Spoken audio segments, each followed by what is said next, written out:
The thing to note here is that rather than being breaking news itself, this was a first-hand account by one of those courageous people himself of a breaking news situation. It was how they covered and exposed this issue of the serial pedophiles in the Boy Scouts. The story of journalistic coverage and principle should be read by every journalist and aspiring journalist in the nation, say the judges. On behalf of our judges, Dean.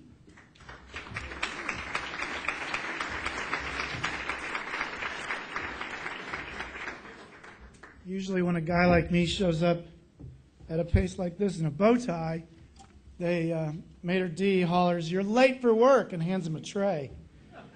I wanted to salute my co-finalists. Frankly, after I got done reading the cable and broadcasting piece on the plane yesterday and listening to a podcast of David's piece, I thought this was going to be a nice little sojourn in New York, but that was it. Editors too rarely get credit in journalism awards, and my editor at Neiman Reports did an extraordinary thing. Melissa Ludke made room in her publication for a story of hope, which is all too rare in the trade press, in my opinion.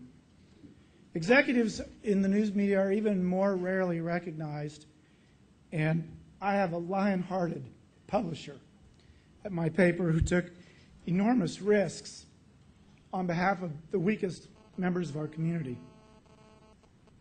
And finally, I took the owner of my company to task in this piece, and he hasn't fired me yet, which is a pretty substantial commitment to the First Amendment, in my opinion. I'm honored to accept this in solidarity with all of America's great newsrooms in obscure places. The Valley News in New Hampshire, the Anniston Star, the Naples, Florida paper, Bakersfield, California, and the Half Moon Bay Review. I did this as a representative of all of you, and thank you all here for this recognition.